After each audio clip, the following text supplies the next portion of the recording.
So, real quick overview. The client is Wolfspeed. Wolfspeed started back in 1987. It started off as Cree. 6 students from North Carolina State University got together, created the company for the sole purpose of making LEDs. If you have a flashlight with the white light, that was their claim to fame. So while they were making their bread and butter off the LEDs, these same 6 students went into the basement of the facility in Durham, started creating semiconductors for the power industry. 2019, they decided to split the company in half. Lighting went one way, semiconductors went the other way. 2021, they actually changed the name to Wolfspeed. They decided to build a factory. Sole purpose was to make semiconductors. This is where they would bring in the raw materials, grow the crystals, slice them, dice them, get them ready to ship out to anybody who wanted to buy them. So this is an overview of the actual facility in Siler City. It's 1,800 acres of space. It's 1 million square feet of facility floor, and ballpark around $2 million of just infrastructure, not counting any special tools. We worked with Whiting Turner on this job. Also brought in WSP as our engineering team. We worked with Catalyst on the front end to verify quality of the installations and pre-commissioning. We worked with FST on the back end to do post-installation test and performance testing. Quite a few of the key subs are shown here, but they were also bringing in subs to their subs to do some of this work, and that's where it got fun. So, as you see from this map, it was the best of times, it was the worst of times. Everybody's coming to North Carolina. It's no longer a tobacco state or a textile or furniture. So Duke Power has quite a bit of power in the center of the state. The downside, everybody's coming in, so that puts a strain on you when you start looking at materials, equipment, and labor. So not only in this center part, as you go east, you get into more pharmaceuticals. You also have Google, Microsoft, quite a few data centers around this area. So, real quick high overview. Me as the owner, once again, you go back to your OPR, you go back to your basis of design. What do I want on the back end once this project's finished? So working that out on the front end, so as the commissioning agent, FST, Catalyst, Whiting Turner, they know what I'm looking for as part of this turnover. With regard to risk management, as I said, it was the best of times, it was the worst of times. You may be building a facility before you actually get your air and water permits. You may go out and order 10 generators and you don't know the emission rates. How do you get an air permit? Stuff to start thinking about. Lead times on transformers, 4 years out. How do you do that? So just thinking about this, thinking about the schedules, how do you incorporate it, roll it over to the commissioning team. Verification. Once again, I come from the nuclear world. Verify, trust, verify again. I'm looking for calibrated torque wrenches. I'm looking for calibration certificates. I'm looking for all this information to be put on a data sheet. Once again, I'm looking for a nice, neat data sheet so I can look at it at the end to verify I'm able to give it to my facilities team so they know how to operate the facility. And once again, documentation is the key to any good project. If you don't have your documentation, it never occurred. So on the front end, telling Whiting Turner, telling Catalyst FST what I'm looking for, and that's what I'm getting on the back end. That was another lesson learned we'll touch upon. So this overall project was integrated project delivery. Basically, it was jump on the ground, start building before you have the plans completed. So I have seen the napkin where the project was conceptualized, and from there it went to a full-blown, let's design, push dirt, start putting concrete in the ground. Whiting Turner did a very good job bringing the team together to the table. WSP did a very good job starting to bring in their engineering staff. And likewise, on the Wolfspeed side of the house, we had people at the table. Some of the lessons learned, we needed to bring more of the facilities people to the table.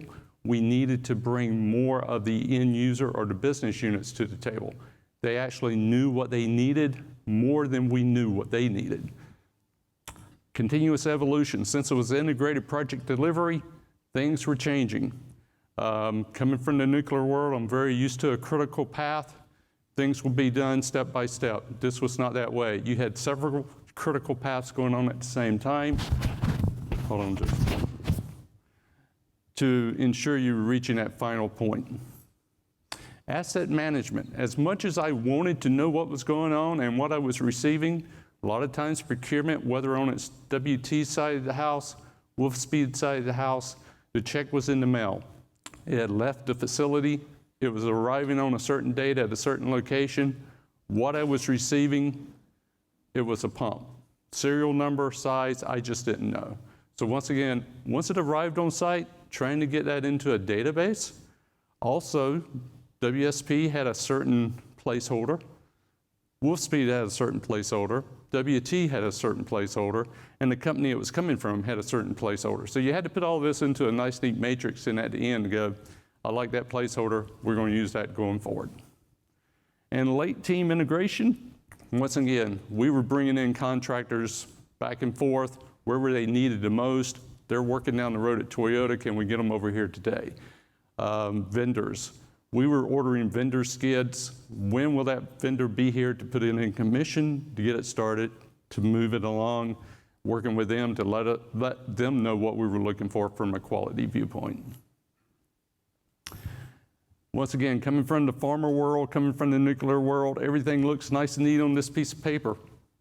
Well, life wasn't that good. So we had to adapt. And once again, when you start looking at what we had to do, you know, first of all, health and safety came as the primary objective. Second of all, we were looking at legal and regulatory requirements.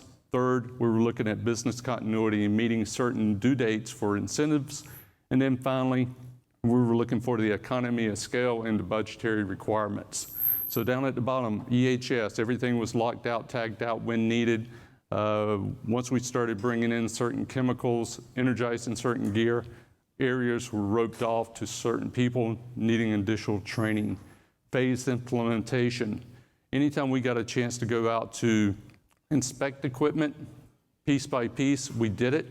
It may require back or additional work on the back end, but we were able to get it installed, verified, energized, verified phase rotation, get it in service to start flushing the lines, pacifying the lines, getting it ready for the next step at the startup phase. Documentation, once again, people were doing their documentation in the field, paper, and sending it to me in the scanned format. It's really hard for me on the owner side of the house to go through and review trends, see what's going on in a paper format. In this day and age, definitely want something in an iPad or some type of electronic form. System performance, once again, working with the end user. I, as a commissioning guy, I know what it should do, but what does he really need it to do? And passing that on to Catalyst, passing it on to WT, passing it on to FST, that was the key here, letting them know what we will be doing. And it goes back to the previous session. A lot of this stuff is only 10% loaded, 25% loaded, but the owner's requirement set at 100% loaded. How do you translate to a good performance? Once again, integrated project delivery, using lean processes, making changes on the fly, readjusting as you needed to. Working very closely with the Wolfspeed, Whiting Turner, WSP teams, and any of the key trades. They were a part of this team. Sitting down each day, talking about piping, talking about electrical, switchgear, and how it's going to affect the overall project. Modular construction, anywhere it was possible, we used it. Let's face it, it's done in a factory, it's done to high precision, bring it in, drop it in place. The downside of that, you never know how it's going to interconnect. And the reason I bring this up, there was quite a few situations the switchgear may have been pushing out 500 kcm cable to a chiller that could only accept 350s. Where do you make that transition along the line? So stuff of that nature, we definitely call it. Phase implementation, once again, we have several buildings or components of the buildings. Which one do you put in service first? We started out, the utility building was going to be last, but then again, you needed that utility building first to give you water, cooling, power to the rest of the facility. So rearranging schedules, rearranging transformers, power feeds to do that. And then the complete campus planning, WSP did a great job with that. Basically, the utility system is in this building, it's separated, go to the other building, the raw material's coming in the back door, and it's going right down an assembly line to go to a transfer truck to be shipped off. Pre-commissioning, once again, we tried to do witness testing any place we could. The downside, procurement got involved, and as I said, the check was in the mail before we got to the post office. So we had to do some of that pre-commissioning testing either on site before it was installed or as it was being installed, doing some pre-commissioning testing, verifying its installation. Testing and validation, once again, we're trying to test and validate these systems at a 10% likely loaded springtime atmosphere. How will it operate at 100% either in the middle of the winter, in the middle of the summer? Documentation, once again, it's coming back to me and I'm looking at everything scanned, have to go through it page by page. If I had to do it different, that would be part of the RFP going out to my contractors. Let's actually take a look at using an electronic data system to record your information so I can look at it in a spreadsheet later. And then system turnover, working with Catalyst, working with the subs, working with WT. Each time we got to a certain point within the installation, we were there to look at it, verify it, provide feedback. You did a great job on this, but next time we want to see this. We were finding out that some of the trades were coming in, they were using a torque wrench that was not calibrated. They were using crimpers which were not calibrated to 12 tons, stuff of that nature. Regulatory compliance, once again, you're building a building, make sure you know what you're building it for. Because the federal government is going to be looking at certain things. How are you going to meet the requirements of the CFR if you don't know how to build it on the front end? This is air permits, water permits, spill prevention plans, stuff of that nature. Where do you need them at? How are you going to take care of them? All your permits and the inspections, once again, we're working with the state agencies to come in at a certain time to look at a certain part of the building so it's ready for turnover. Trying to get all of the necessary regulatory requirements in place, do all our verifications, schedule it. That was the toughest part. Several moving pieces here, a lot of it dealing with the government. You're at their time frame, not yours. Owner furnish equipment. This is one of my biggest headaches. If, as an owner, you want to go out and buy your own equipment, think about it again. Give it to your GC. Give it to your GC. He is buying more and more equipment than you will ever buy on one project. He knows where it's at. He can track it. He has a company that does nothing but take care of that equipment. Plus, he has somebody on the technical side of the house who knows what to order. How do you want to connect it? You're going to be using crimps. You're going to be using bolts. What type of flanges? Yeah, they know everything. Let the GC take care of it. You know, Wolf Speed Procurement did a great job ordering what they needed to order. They did not interact with how will it be connected and where it will go. We'll talk about the vendor stuff here shortly. Power requirements. There were several places within the building proprietary equipment was being used. Talking to WSP, you know, what are you using? I don't know. All I know is going to be using this much power. Well, that's great. How many panel boards do you need? Well, give me a ballpark of this. How many circuits? Let's ballpark for this. So a lot of areas within this facility were ballparked based on swags. This is what the proprietary information said it should be, but we're not going to tell you what's in there. And then critical loads, once again, going back to your UPSs, pillar switchgear, diesel generators. Do you want something that's going to maintain that facility during a power outage, or do you want something to shut that facility down in a safe manner during a power outage? There's two different points there, and depending on who you're talking to in the facilities group or the business group, they have different interpretations. The business wants to stay up and operational. Facilities, if they don't have the power to maintain the facility, let's shut it down in a safe manner. Startup support, especially from vendors. They're bringing in a skid. Some of these skids are handling some dangerous chemicals. They're putting it in place. We're going to hook it up. We're going to start flowing chemicals to it. How do we know it's ready to do it without the vendor being there? So once again, having the vendor on site to provide that support, both during startup and commissioning, talking to him before it's installed, and then how do you set up the barriers after it's completed? Load definition, once again, going back to what I said, what are you going to be powering at what time, at what ramp schedule? The biggest headache, we're going to go from 0 to 100% overnight. That's not real.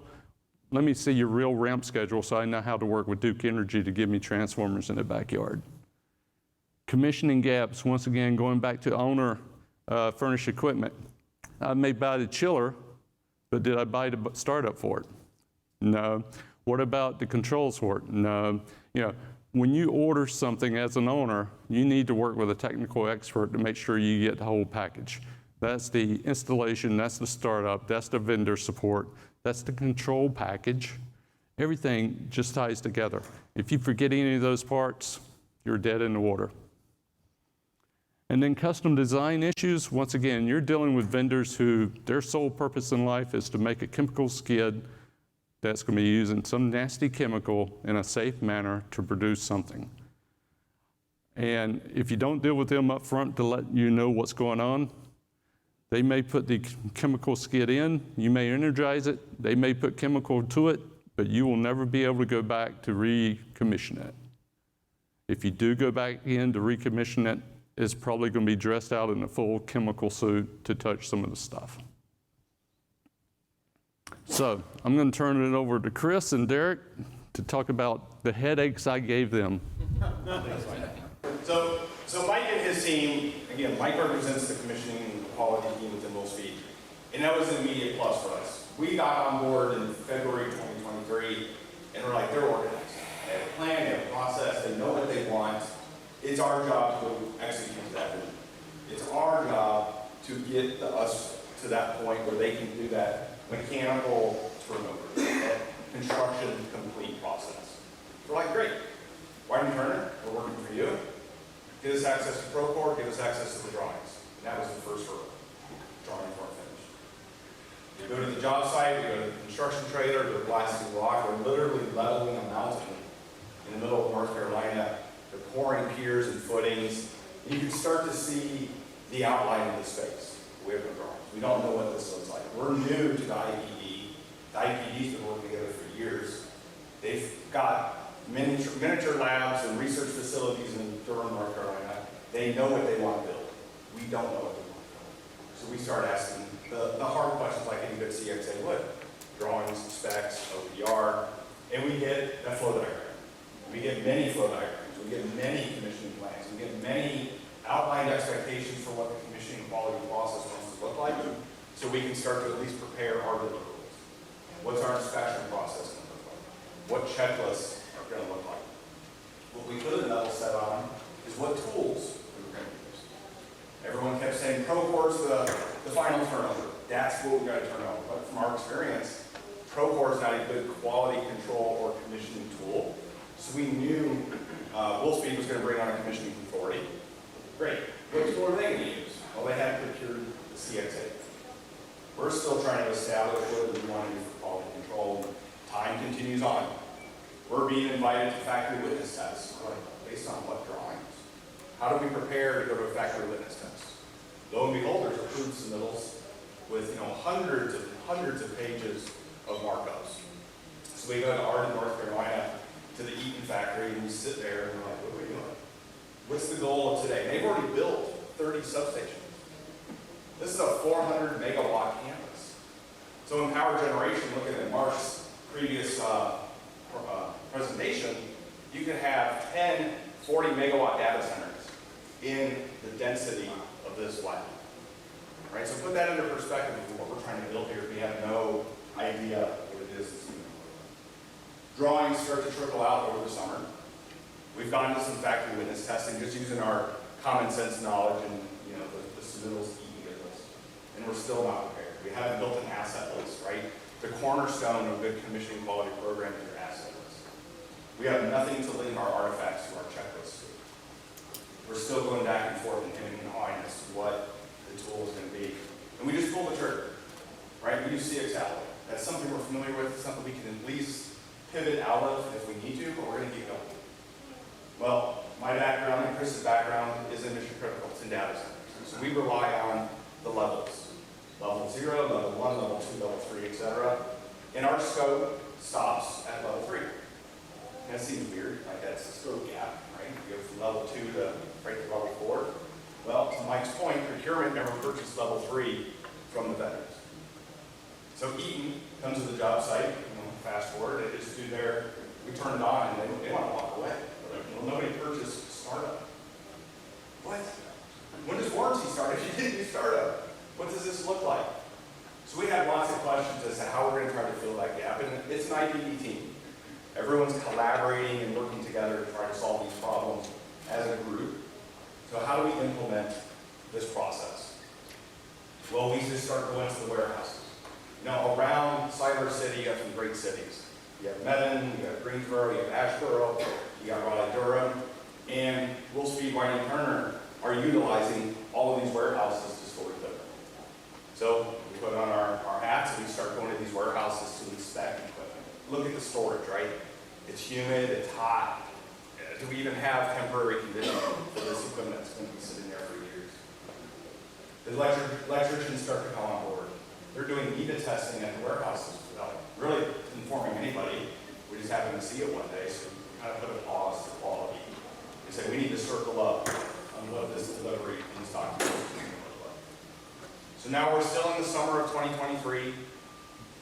We're building out, our checklist. We're trying to assign them to the partners. We're trying to include the Wolfspeed team into this quality process, just so that we at least have a good recollection as to what we saw. Lots of photos. Remember, if you don't take a photo of it, you can't document it, then it probably didn't happen. We're working with the site electricians and their quality team. We go through about 4 quality managers in about 2 months. They weren't ready to grasp the scale of this problem. It was a man-eater. It ate them up. Between Ace Electric and Star Electric, they had to bring in subs. We were using residential subs to build commercial fit out. We were using, installers, not electricians. Installers that worked at the auto shop to do piping to do ductwork. So we had a blend of a lot of travelers and a lot of people that are ill qualified to do the work. We had to come back to Mr. Owner, where are we getting this at? Right? We're trying to raise that red flag early, that risk of quality. How is this going to look at the end of the day? So we rolled out our checklist in August 2023, sent it to the sub-trades, right? That's the best thing you can do as a CXP. Send out your checklist to the trades. We need you to fill this out. We want your feedback so that you buy into this. And they gave us that feedback. We started to attach the checklist. So at least now we have a semblance of a commissioning program that at least we kind of sort of recognize and we can kind of sort of go out and do. And that became, what we were going to do for our quote-unquote level 2, level 3 process. Right, so we had the owner's project requirements that Mike and his team laid out for us, and we came back with quality control expectations. Right, that's how quality assurance and quality control work. So we started to build our metrics. What does right look like? Right, how are we going to determine when a contractor says they're finished, that they're actually finished? So we incorporate commissioning and quality activities into the overall schedule. When are we going to do our inspections? What checklists and assets are we going to look at? So we pulled out a lot of data from CX Alloy to do that mapping. Now we start to get more drawings. Right? Now we're starting to see a semblance of what this design looks like. And then lo and behold, I'm not going to point any fingers at Wolfspeed, but Wolfspeed decided they're going to change the naming convention of the assets. Why wouldn't we? So we had equipment coming from Eaton that was called, Substation 1A. And now we're going to call it, WSP sub 1413 alpha. Just some random number that came out of thin air. And then we got the legend. We got the secret decoder ring as to what this all means. Well, then we had to go back and CX Alloy and change it. So we created some attributes to track the old name so that we at least knew what it was called before, because the old drawings had that. The bill of materials had it. The shipping receipts had that. Everyone that had prior experience knew it as Substation 1A. We had to close that gap. And then 3 months later, guess what? change the names again. Needed to have a little bit more identifiers. That's perfectly fine, right? We're pivoting, we're lean, we're mobile, right? We're an IPD, we can make this happen. But the schedule keeps moving. And we have drop dead dates to hit this magical funding time of January 2025, start pushing out products so that Chris up in New York can start making actual ships. We're seeing the hurdles coming at us. We're working the holidays, we're working the weekends. We're on 10 power from due. And we're trying to get all that documentation to align. Remember, NETA testing's been going on. Pipe pressure testing has been going on. How do you reconcile all those quality reports that now have to get redone and remanufactured? Quality inspectors have come and gone. So we have to constantly train and retrain and get them up to speed as to how to use the tools, how to use the checklists, what the expectations are for the walks for these inspections. Right? So we laid out the three-phase inspection process where the sub-trade would walk themselves, validate their own quality control. Great, sounds perfect. W1, second walk, the catalyst scheme with White and Turner would go out and walk with the sub-trade, make sure it was accurate. And we were seeing, what? It's not even pulled, it's not even installed right. Ace, what are you looking at? Well, production and quality aren't exactly in alignment. Again, they're going through their own changes on their own quality team, and we're finding out that they don't really know what they're doing. They're not staffed and manned appropriately. So because we keep going through these failed inspections over and over and over, we have to pivot to how we're going to use tools better. Procore has some amazing functionality for construction management. It really does. So we had to roll out what was called action plans. It's a module within Procore where now we have to start tracking EH&S data, lockout tagging, boundary diagrams for that particular inspection, the related quality checklists and test reports to prove that they were indeed ready. Now everyone's getting a little bit more antsy because now we're in the spring of 2024 and people are starting to print off hats and logos that say, just keep walking, baby. Just keep walking. Because all we're doing is we're just inspecting. We're just looking. We're reacting to what the schedule says, and we're starting to fail behind on the documentation. That quality moment is starting to leave us. The goalposts within Wolfspeed constantly change because they're trying to react to get this building as well. But they want good quality, right? He's talked about the regulatory requirements. He's talked about the turnover expectations. They're not backing down on what to expect, but we're failing them on how to deliver those expectations. So we needed to somehow scale up the technical staff, get better people that are qualified to do the work, right? That's where we struggle in our industry. We don't have the right people that are trained to do quality and to meet that precision assembly. Calibrated torque wrenches, work instructions on how to build a product, strapping the conduit of all things, right? Understanding the code expectation.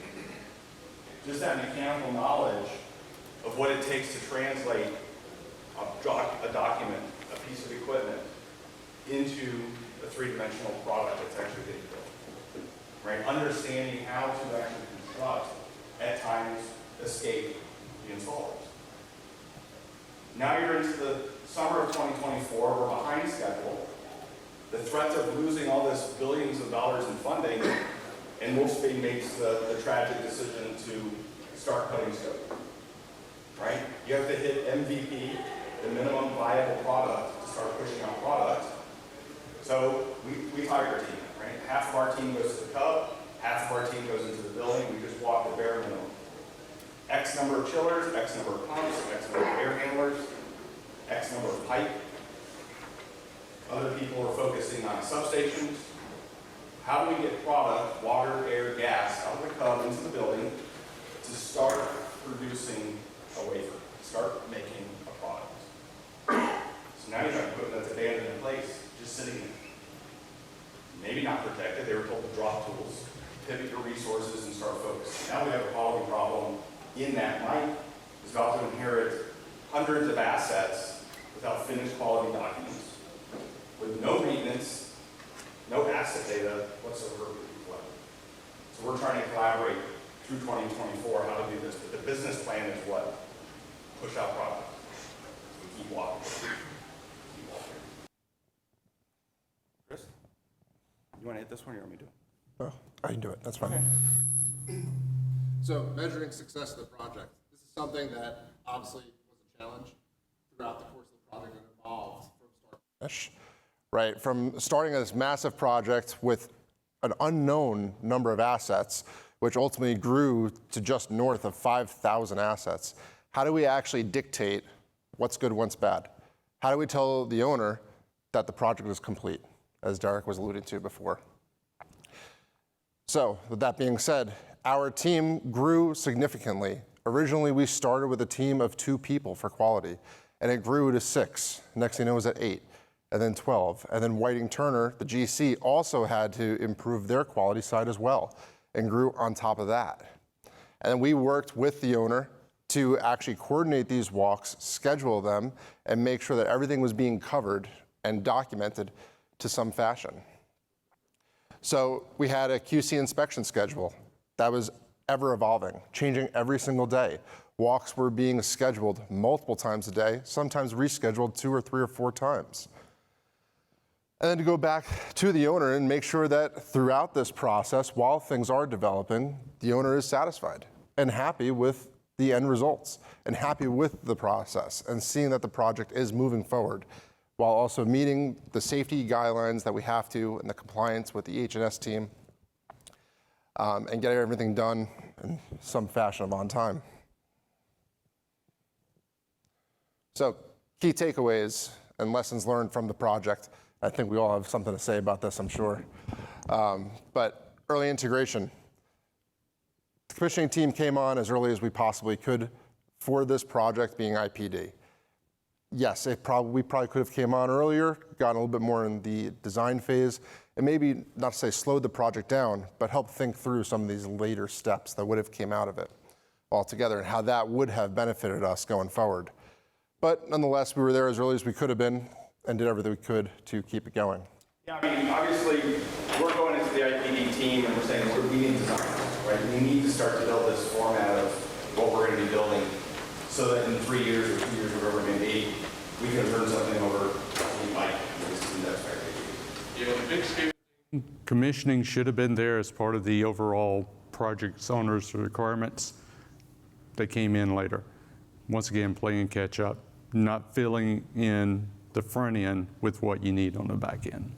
A lot of the OPR data that we got from Wolfspeed came from the farmer world, right? It came from a very high level of expectation that didn't exactly meet that schedule to deliver. You can't build a pharmaceutical facility in 2 years without documents. That just doesn't pass the skill test. So there were some disconnects on, here's what we want, but here's where you're going to get it. How do we meet somewhere close to the middle or a little bit across the middle? Yeah, and let's not forget too, with that early integration and bringing CX Alloy on as fast as we could, that ever-growing number of assets to then go back and change those names and make sure that they're being tracked. We actually developed an asset tracker that was pulling APIs off of CX Alloy so that we could go through on a spreadsheet to try and organize them in a little bit more orderly fashion. Anything else on this, guys? Yeah, I mean, I think the flexible planning, you know, we can hit on this a little bit where we knew, so we came from the data center world, we knew you were going to start to have daily 7 a.m. start every month. You're going to end it with an afternoon huddle to talk about schedule. That was our goal. How do we meet that goal? We have to get everybody mobilized. On a project this big, you're dealing with hundreds of trades and vendors. So we had to meet every morning in the building, competing against the safety meeting, which was also in the same space. So logistics planning didn't really work for what we expected to execute. So we ended up having to move everybody back down to Trailer City and do the meetings. And we wanted to have a nice, P6 schedule, right? Everybody wants to have a nice P6 schedule, but we couldn't even have a nice 3-week look ahead from the P6 schedule. The schedule was more reflective on what we did and what we accomplished than forecasting is what we needed to do.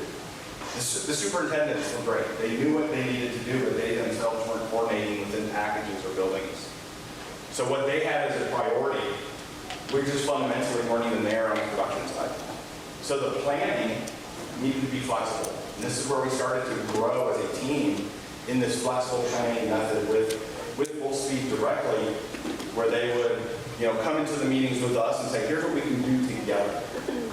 right? Not just contractor, do your walk and show us, but owner and contractor, let's walk together, look at the data.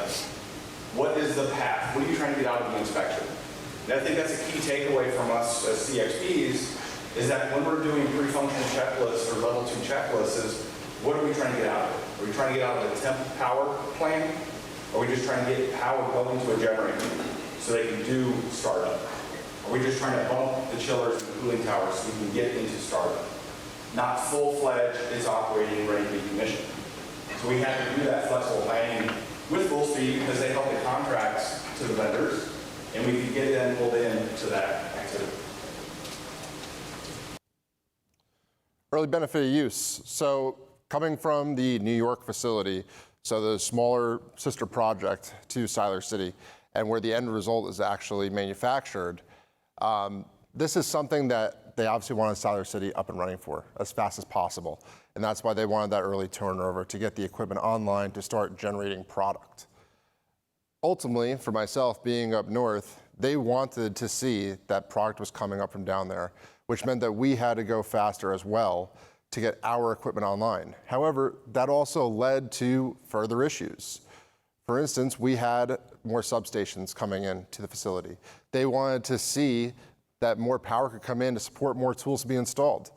Yeah, what they didn't know was, even though they purchased the same model of substation, and it was owner furnished, it ultimately came back that they actually had 3 sets of package controls for substations in that one campus, and how their team was not in any way aware or qualified to be operating the equipment because it wasn't operating as they expected it to, and how that led to issues with operations, and then further issues with equipment breaking down.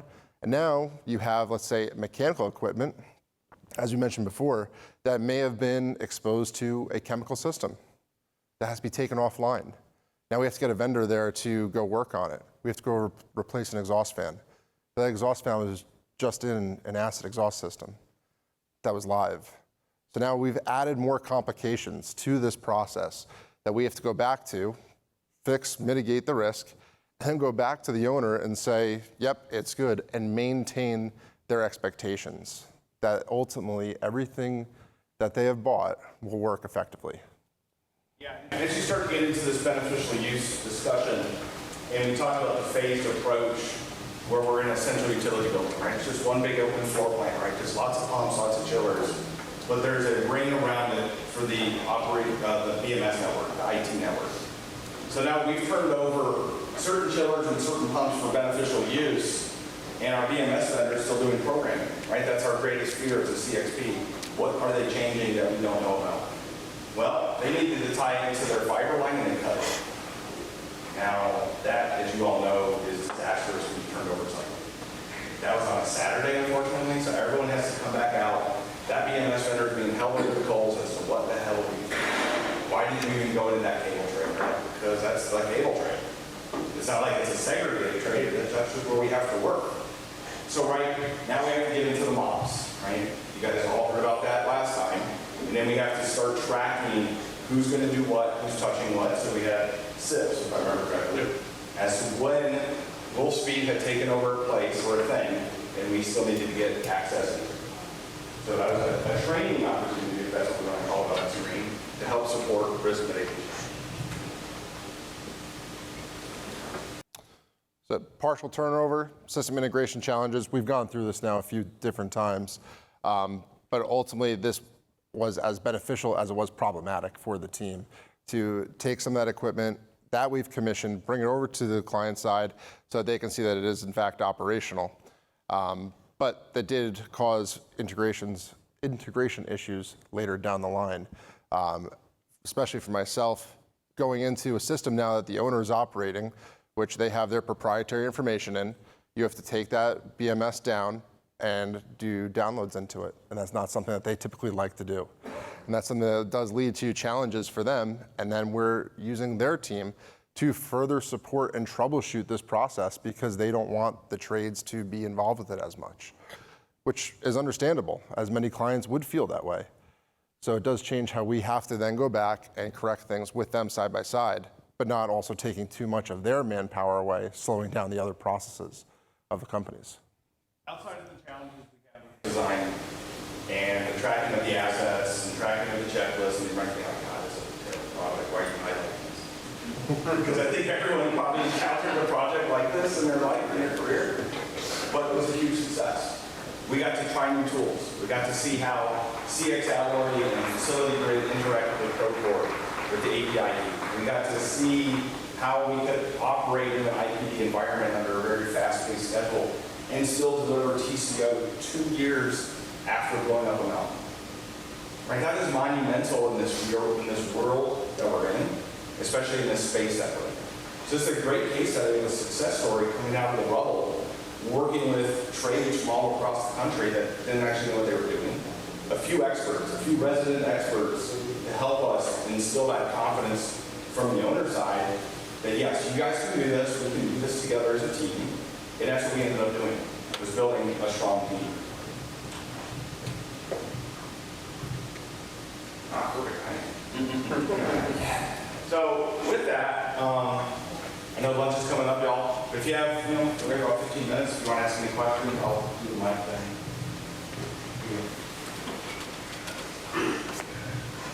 I was wondering, with all the assets that you had, warehouse and the time frames and stuff, and then partial startups, how was warranties on all the equipment handled? I think that varied quite a bit based on the equipment itself. So I know that there was some equipment that was handled with an actual manufacturer startup, but some of it may have also been started up by the trades.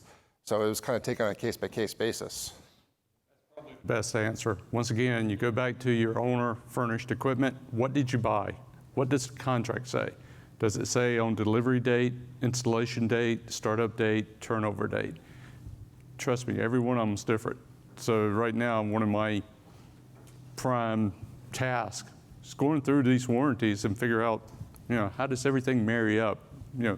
Is it still under warranty? It may not be. And then you get into the partial turnover. You turned over pumps 1 and 2 in May, 3 and 4 in August. Okay, you got one system with 2 different warranties. So once again, it's all over the board.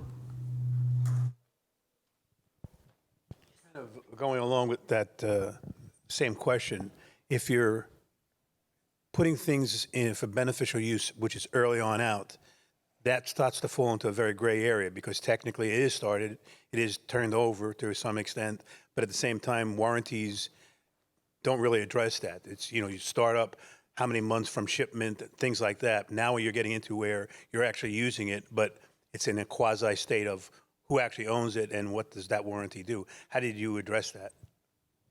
Definitely had to sit down at the table with the vendors, had to sit down at the table with Whiting Turner and contractors, subcontractors, and have that discussion.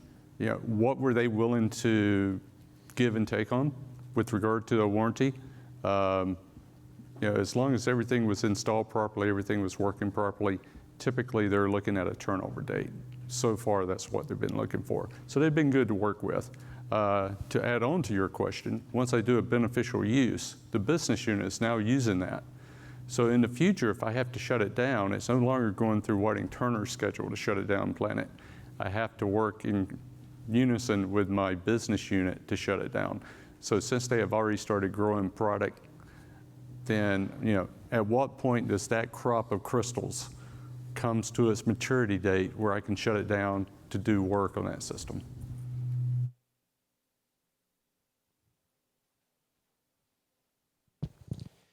Yeah, so the question I have is going to be primarily around schedule. So there's probably a little bit from each team here. When we talk about IPD commissioning programs, schedule and scheduling activities often can be one of those difficult things that you come across. So my question is more around how was the commissioning team able to kind of keep Mike's team up to date with, we've done this, we're ready for this, we'd like you to come and witness these things, to make sure that he's able to witness the things that he has to witness and keep everything up to date? Because it sounds like scheduling activities in the future was like a real challenge. I'll start with that a little bit. So we started off trying to just keep them informed, right? If we're looking at like a racing matrix, they were the I. And then pretty soon they became the R. They're responsible for coming into the meetings and helping to determine who's available to do walks, who's available to do inspections. and at what particular time. Like our inspection schedule was down to the minutes.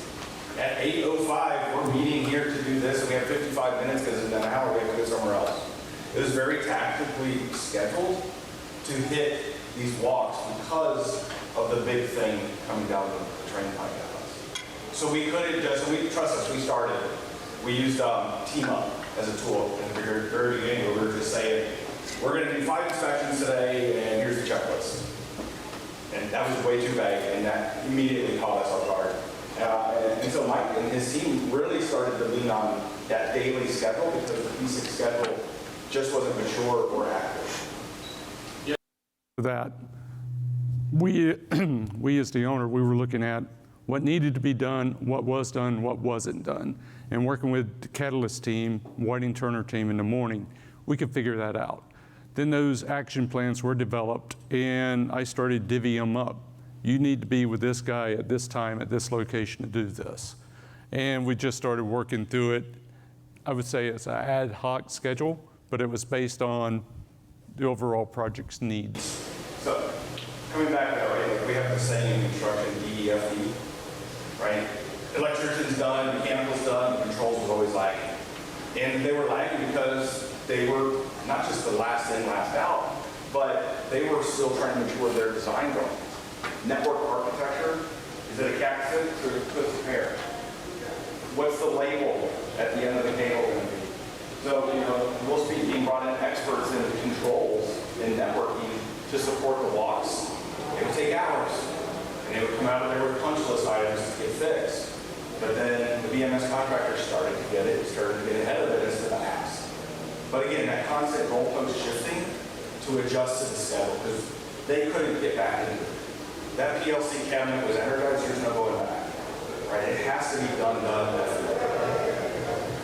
I think the last thing to add to that too is having the open transparency that we did on CX Alloy, and so that the owner, the commissioning team, the contractors, the trades, everybody could go in and see the checklist, see where everybody was at in the process. And when you have a project that's that large, where you're looking at 5,000 assets, 30,000 plus checklists, you need to have that transparency across the board.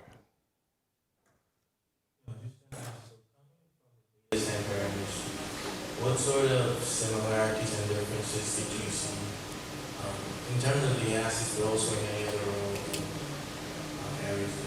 Yeah. So I immediately loved it is the stress, right? the stressful environment of you have to do it, you have to be done with it. There wasn't this lackadaisical, I'll get to it when I get to it. We started to march to a beat of repetition, of similarity. But the disconnects were in the data center world, you get 30 lineups of the same thing. So you get cookie cutter and quality.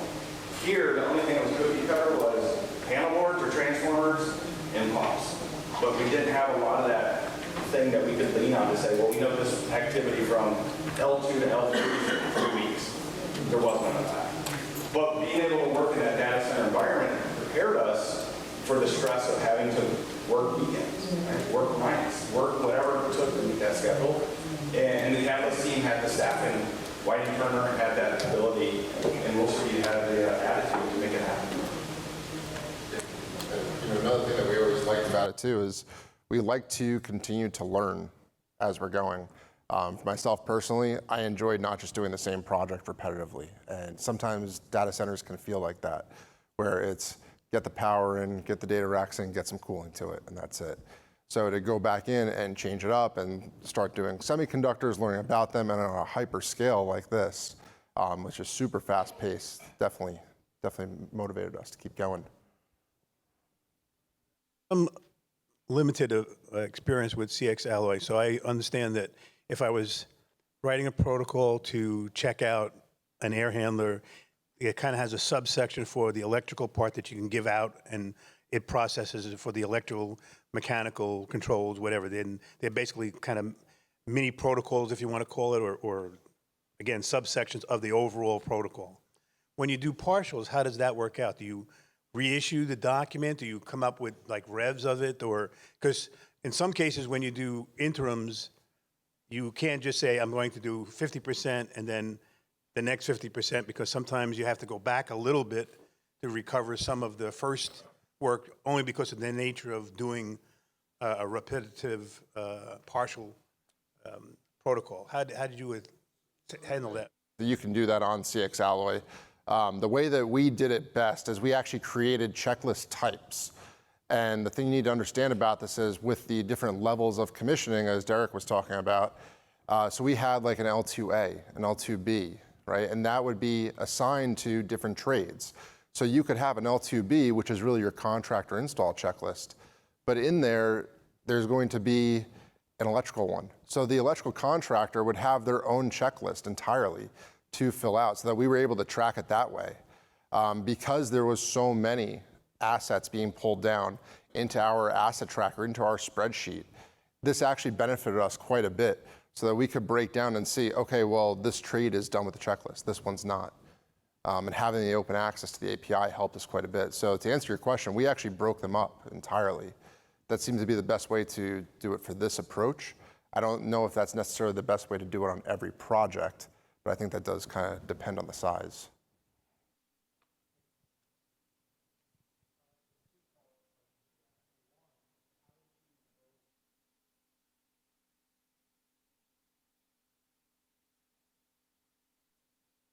Quite seriously, but two, you mentioned an API access to CX Alloy. Can you elaborate on that? The exporting of the checklists to a master spreadsheet to be able to track dozens, if not hundreds of checklists seems excellent. So the first part of your question, okay, so yeah, gentleman asked two questions there. The first one was, how do we motivate the trades to actually take part in the checklist process and in the commissioning process? And the second part of the question was, how are we using APIs to integrate into an Excel spreadsheet? So I think the first part of it, getting the trades involved, is very simple: training and just being involved with them and talking to them on a daily basis. And they often have pushback, but ultimately they get there. Well, I think also every morning when we did have our turnover meeting, Wolfspeed was sitting in that meeting. We knew what was going on that day. A certain Wolfspeed employee, contractor tied to Wolfspeed, was going on that walk with that contractor. So it was a little bit more ownership there. The owner is looking over your shoulder to ensure everything's done correctly. You need to verify your paperwork's done correctly to give back to the owner. So that's where that came in. To answer this last question, I'm going to direct you to the man in the back in that nice little beige coat. He's with CX Alloy. He could probably give you more information about the APIs. The APIs do work really well. We did get a lot of data from them. Ultimately, there's an entire process you have to do to get them actually pulled down.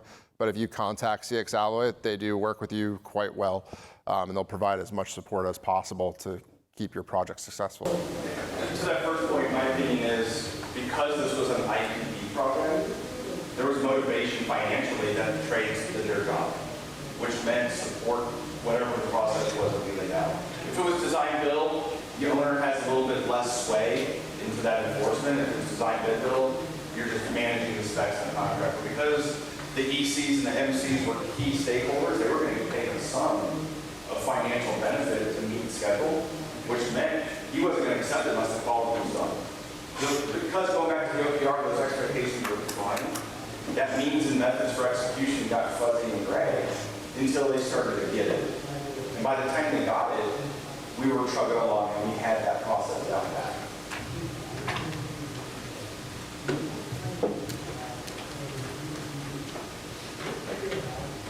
I know we're wrapping up pretty quick, so I'll keep it short. Just two questions. One about your L4s and how you were limited with the loads and how you handled completing them to their full capacities. And then also, how long was the L5 document, and were you guys able to accomplish that after you already had all your equipment online? So to answer that, we have not tested everything to 100% yet. We have tested everything to the 100% of the partial load. So as more and more load comes on, we will have to go back to do some additional commissioning. Also in the middle of the winter or the heat of the summer, we're going to have to go back and do some additional testing. Second part of that question was the L5. So we are doing L5s as the business unit allows us to do a shutdown. We have the schedule, and it's more than just one L5 test. The system integrated testing is looking at different portions to start with, and then there's a final L5 to look at everything from the whole. But as we go into a shutdown, that's when we go in to do our L5s, because we know we're going to flip a switch to rearrange the whole system. I can speak a little bit to the L4 and L5s of the emergency power system. They hired me to do that. And we had, flywheel UPSs at 25 kV pushing into the grid. And we actually had to bring in step-up transformers and load banks connected to the substations. My script was 300 pages long. And I had to work with the German vendors over the course of a month just to prove the level 4s. And we're looking at the gear, we're talking about prefab. So we had fire suppression, fire detection, BMS, EPMS integration, HVAC that we did as part of the startup. And then we had to do this false load testing, validate with, bring it back into the socket, into the hot gauge to get that signal. And then we had to incorporate the 10 2-megawatt generator plant into that sequence and to test those relays. So there's a huge collaboration on electrical emergency power that didn't even touch the mechanical. But we just focused on that electrical side.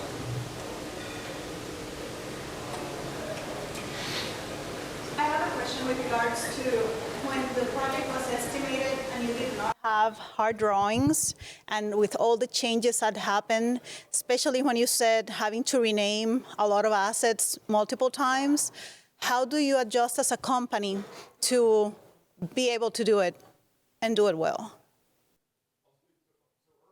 Blom, who's the president of Gallup, was supposed to be here, and he has a great relationship with Whitey Kerner. It was based on that relationship that it was, we have a thing in front of us, we need your help on, you have the expertise, we're just going to pay you. So you're paying for bodies, you're not paying for tasks. So you put the body there, oh, we need more bodies, here's a change order. Obviously, you're not milking the cow to try to take advantage of it, but they recognize the deficiencies and scopes and gaps that Catalyst and FSC and others were going to fill. So it was change orders that come out of the IPD bucket, if you will, of the overall cost. Still, fractions of the overall cost, right? We talk about commissioning is half of 1%. Maybe we're touching that. Doesn't seem like a lot. It was a pretty large commissioning team. And to Derek's point, it's just a matter of being flexible with that construction team. And they understand that the needs are increasing day by day. And there's nothing that they can do about it or anybody else. We just all have to work together. Any other questions? Sounds good. Thank you.